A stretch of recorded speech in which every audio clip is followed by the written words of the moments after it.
Tiba-tiba keluarlah informasi ini bahwa Polri dikembalikan ke TNI. Kemudian ada anggota DPR yang menolak. Sebenarnya ini informasi itu dari mana awalnya? Ini memang ada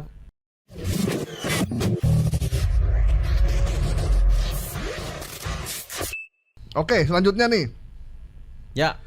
Prabowo bakal posisikan Polri di bawah naungan TNI. Ini informasi yang banyak beredar, bahkan ada di media juga, Iya. bahwa Polri akan ada di bawah naungan TNI. Apalagi menyusul banyaknya peristiwa yang mengaitkan dengan kejadian-kejadian yang membuat Polri makin terpojok ya. Kayak terakhir itu ada seorang bintara gitu yang membunuh ibunya dengan tabung gas.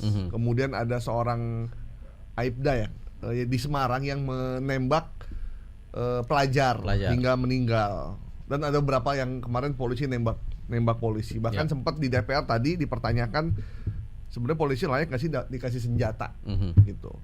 Tiba-tiba keluarlah informasi ini bahwa Polri dikembalikan ke TNI. Kemudian ada anggota DPR yang menolak. Sebenarnya ini informasi itu dari mana awalnya? Ini memang ada hoax itu biasanya memiliki karakter numpang di isu yang lagi tenar gitu ya.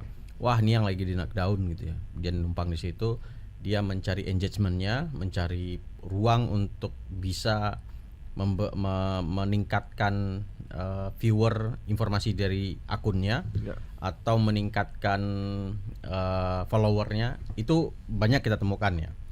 Nah, ini juga adalah peran dari kader-kader yang ideologis gitu ya, yang sangat sangat mendukung semua pemimpin atau calon-calon pemimpin yang dulu dia idolakan sampai sekarang jadi pemimpin, seolah-olah narasi keinginan yang dia dulu inginkan seolah-olah itu sudah tercapai juga. Dan ketika dia merasa wah ini Polri saatnya berada di bawah TNI, ya udah dibikin narasi itu juga, karena dia merasa presidennya adalah pemimpin dia. Artinya keinginan politik dia pasti dilaksanakan oleh pemimpin saya. Nah, ini tayang di akun TikTok Prabowo Fanpage 45 ya. Tayang hari Minggu kemarin dan tadi itu dari take down. Saya dari take down. Kemungkinan ini take down sama TikTok nih kayaknya nih. Karena yang lain beberapa masih ada. Yang lain akunnya masih ada. Bisa dari dia, bisa dari TikTok ya. Nah, karena sampai saat ini saya belum menerima informasi ada perubahan undang-undang tersebut. Karena menempatkan posisi Polri di bawah TNI itu kan balik lagi dengan seperti masa lalu zaman Orde Baru ya. Mengembalikan Polri di bawah TNI gitu. Itu kan mengembalikan, dan itu pasti rame gitu. Nah, apalagi nanti ada fraksi TNI Polri lagi kayak zaman dulu ya. Itu pasti rame lah kita. Karena kan kita tahu salah satu amanat reformasi itu adalah memisahkan TNI dan Polri gitu ya. TNI untuk pertahanan negara, Polri untuk keamanan masyarakat. Itu dipisahkan gitu ya. Zaman Gus Dur kan waktu itu. Nah, itu mahal banget itu ya untuk melakukan itu. Mengembalikan itu jadi pasti berat ya. Akan banyak berhadapan dengan termasuk di legislatif sendiri. Karena harus diubah undang-undangnya. Nah, sampai tadi saya cek yang berlaku masih memang ada perubahan di kabinet. Polri dulu kan langsung ke presiden, tetapi sekarang kan ada di Menko Polhukam. Jadi Menko Keamanan, Menko Polkam, Politik dan Keamanan. Menko Polkam. Hukumnya berarti Pak Budi Gunawan. Nah, Budi Gunawan kan Polri. Jadi pernyataan bahwasannya Polri dikembalikan TNI itu sama sekali belum ada dasarnya. Belum ada sumber kredibel. Termasuk jika itu dilakukan pasti Prabowo ataupun setingkat Menko harus bicara. Tapi sampai saat ini belum ada informasi itu. Karena perpindahan bergabungnya Polri ke TNI itu sesuatu yang serius ya. Karena ini seluruh Indonesia gitu. SOTK berubah, kemudian sistem penganggaran berubah, dan itu harus setingkat ya undang-undang atau perpres lah minimal ya, Ya, atau ya, ya. perpu gitu ya. Itu perlu Persetujuan legislatif persetujuan juga legislatif itu. dan perlu lobby politik panjang kayaknya itu ya, karena pasti ada perlawanan juga dari beberapa pihak karena sebelumnya terpisah sekarang menjadi satu. Tapi tetap ada Kapolri nggak sih? Tetap ada Kapolri kan ya? Kapolri tetap Tetap karena ada sampai sekarang kan tidak ada perubahan sebenarnya. Ya ya. Polri masih seperti sekarang, tetapi dia di bawah koordinator Menteri Koordinator Politik dan Keamanan, Pak Budi Ya, ya, Gunawan. ya. Jadi ke Pak Budi dulu, Pak BG, saya itu baru ke Presiden ya. Presiden.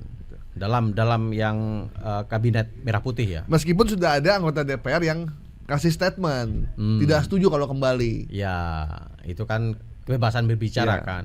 Mungkin kan ini testing the water aja dilempar dulu gitu. Tapi sampai saat ini belum ada satupun Belum ada. pejabat ya. Belum.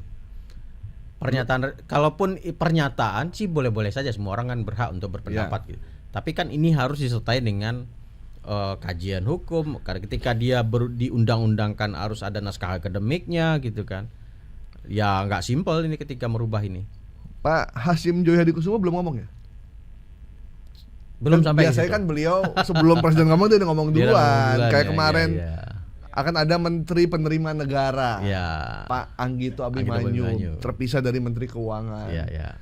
Terus dibantah oleh Kepala Biro Komunikasi Presiden ya bahwa sampai sekarang belum ada. Makanya itu tadi saya bilang, jadi ada pendukung-pendukung politik tertentu, pendukung calon presiden dulu, walaupun sekarang dia sebagai saudara gitu kan. Tidak hanya saudara tapi juga pendukung-pendukung dia yang lain. Iya. Ketika calon dia dulu itu terpilih sekarang, dia merasa apa yang dia inginkan itu akan dieksekusi. eksekusi. Itu banyak sekali kita lihat di media sosial. Iya. Itu kentara banget, Prabowo ingin begini begitu. Aduh. Itu semua harapan dia ya. Tapi perubahan itu tidak semudah itu, Rodolfo. Butuh waktu dan proses politik. Apalagi negara dalam situasi kayak gini, perubahan-perubahan yang terlampau signifikan malah akan berdampak pada ekonomi. Karena masalah kita di ekonomi nih. Jadi urusan-urusan politik nanti dulu lah ya. Kita negara demokrasi dan harus meletakkan itu dalam konteks demokrasi. Jadi kalau ada informasi yang disampaikan oleh orang yang bukan pejabat, yang tidak punya kewenangan di struktur pemerintahan, jangan langsung ditelan mentah-mentah. Gitu. Apalagi yang nggak pernah ikut sidang kabinet gitu ya. Jangan Jadi nah ya benar tuh. Kalau kita bilang juga bahwa informasi bahwa Kementerian Keuangan dipisah dengan Kementerian Penerimaan Negara itu sampai saat ini tidak benar karena itu dibantah. Termasuk yang ini juga nih, bahwa Prabowo bakal posisikan Polri di bawah naungan TNI. Gak usah khawatir teman-teman Polri, itu kita nyatakan hoax. Sepakat ya? Oke. Polri presisi, mengayomi, melindungi dan melayani rakyat. Amin. Amin. Itu harapan kita ya.